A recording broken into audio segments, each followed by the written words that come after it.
సిద్దిపేట నియోజకవర్గం అభివృద్ధిలో దేశానికి ఆదర్శంగా నిలుస్తోందని బీఆర్ఎస్ పార్టీ సీనియర్ నాయకుడు ఎల్లయ్య పేర్కొన్నారు.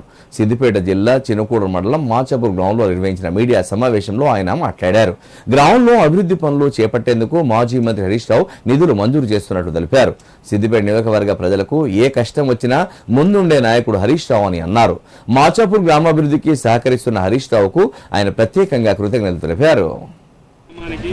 9 లక్షలు మంజూరు ఇచ్చినటువంటి మాజీ మంత్రివర్యులు స్థానిక ఎమ్మెల్యే తన్నీర్ హరీష్ రావు గారికి మా పాలక వర్గము నూతనంగా ఎన్నిక కాగానే అడగక ముందే బిడ్డ మీరు కొత్తగా గెలిచారు సర్పంచ్ సాబు అని పిలిచి 9 లక్షలు సాక్షినిచ్చినటువంటి మాజీ మంత్రివర్యులు స్థానిక ఎమ్మెల్యే హరీష్ రావు గారికి ప్రత్యేకమైన ధన్యవాదములు తెలుపుతున్నాను. ముఖ్యంగా ఆయనకు అభివృద్ధి ధ్యేయంగా పనిచేసినటువంటి స్థానిక ఎమ్మెల్యేకు మా పాలక వర్గం కూడా ఎప్పుడు అందుబాటులో ఉండి ఏ పని ఇచ్చినా ముందుకు తీసుకెళ్తారని మనస్ఫూర్తిగా కోరుకుంటున్నాను.